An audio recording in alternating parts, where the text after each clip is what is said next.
खबरों में आगे बढ़ते हैं। उधर नक्सलवाद के खिलाफ चल रही लड़ाई में एक और बड़ी सफलता मिली है। तेलंगाना पुलिस के सामने 37 नक्सलियों ने एक साथ सरेंडर किया है। ये सरेंडर इसलिए भी महत्वपूर्ण है क्योंकि आत्मसमर्पण करने वालों में 20-20 लाख रुपए के इनामी 3 प्रमुख सीसीएम सदस्य भी शामिल है। ये बड़ा सरेंडर तेलंगाना के डीजीपी श्योधर के सामने हुआ। सरेंडर करने वाले 37 नक्सलियों में प्रमुख नाम अप्पासी नारायण उर्फ रमेश और मुचाकी सोमड़ा है।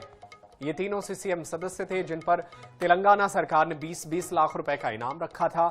इतनी बड़ी संख्या में नक्सलियों का आत्मसमर्पण ये दिखाता है कि क्षेत्र में पुलिस का दबाव लगातार बढ़ रहा है और नक्सली अब मुख्य धारा में लौटना चाहते हैं। सरेंडर करने वाले सभी नक्सलियों को तेलंगाना सरकार की पुनर्वास योजना के तहत सभी आवश्यक सुविधाएं प्रदान की जाएंगी ताकि वे सामान्य जीवन जी सके और राष्ट्र निर्माण में योगदान दे सके।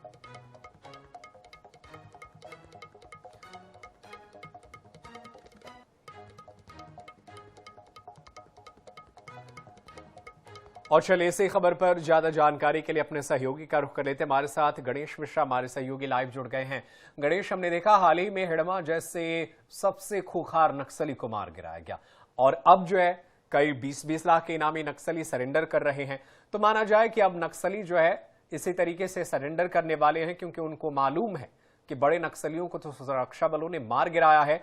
अब सरेंडर के अलावा कोई ऑप्शन नहीं बचा है। देखिए, बिल्कुल जिस तरीके से हिड़मा का एनकाउंटर हुआ उसके एनकाउंटर के बाद जिस तरीके से बस्तर में जो नक्सली सक्रिय हैं वो अब धीरे धीरे यहाँ से खिसकने लगे। आज जिस तरीके से एक बड़ा सरेंडर जो तेलंगाना में देखा गया है, 37 नक्सलियों ने सरेंडर किया है जिन पर सरकार ने 1,40 लाख रुपए का इनाम रखा गया। तो उसमें सबसे बड़ी बात देखिए, इस पूरे आत्मसमर्पण में जो 3 नाम प्रमुख हैं उनमें से भी एक जो है एर्रा की बात करें, उसके अलावा उसके साथ में करीब 24 जो लोग थे नक्सली वो बस्तर कैडर के नक्सली हैं।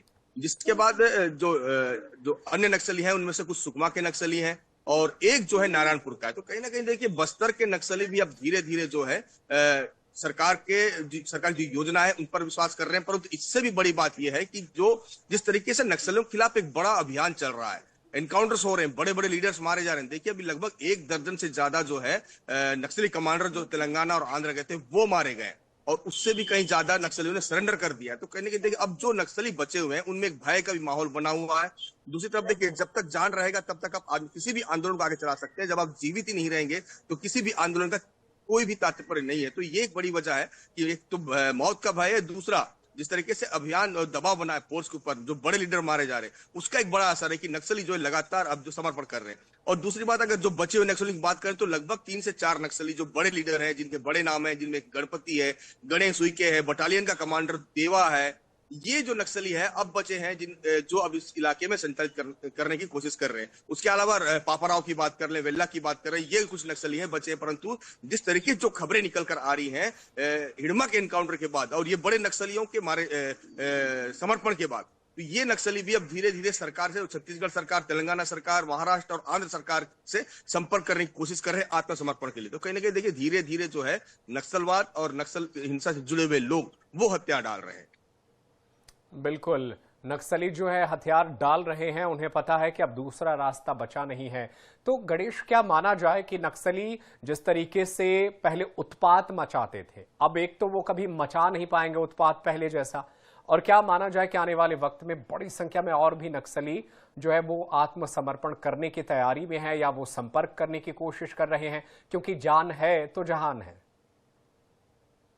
देखिए बस्तर में, खासकर बस्तर की बात करें तो देखिए गृह मंत्री ने कहा कि देश भर से समूचे नक्सलवाद का खात्मा कर दिया जाएगा, परंतु बस्तर की बात करें तो बस्तर में अब उनके लिए कोई भी ऐसा इलाका नहीं बचा है जिसे वो सेफ जोन मानते थे।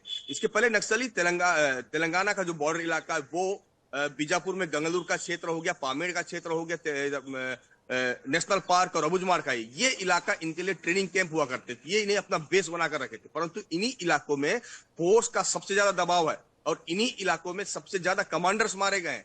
तो कहीं भी उनके लिए अब यहाँ बचने की कोई संभावना नहीं है। कैंपों का विस्तार किया गया, उनका मूवमेंट टोटली बंद कर दिया गया। नक्सली एक जंगल से दूसरे जंगल जा नहीं पा रहे। उनके पास इस वक्त खाने के लिए राशन तक नहीं है। जो खबरें आ रही है अंदर से, खाने के लिए राशन तक नहीं है। ग्रामीणों ने भी अब उन्हें चंदा देना बंद कर दिया। पैसों की मांग कर रहे हैं नक्सली ग्रामीणों से, परंतु उन्होंने भी साफ इनकार कर दिया। कह रहे हैं कि इतने सालों तक आपने हमारा शोषण किया, अब हम किसी प्रकार की मदद नहीं करेंगे। तो देखिए, हर तरफ से सपोर्ट उनका खत्म हो चुका है। ना उनके पास हथियार बचे हैं, ना गोला बारूद बचा है। तो कहीं ना कहीं अब देखिए, ये लड़ाई उनकी यहाँ पर लगभग खत्म होने की स्थिति में है। अब वो कहीं से भी लड़ने की स्थिति में नहीं है। तो आने वाले समय में जो बचे हुए नक्सली, उनके पास वास्तव में कोई रास्ता और बिल्कुल कोई रास्ता नहीं बचा है।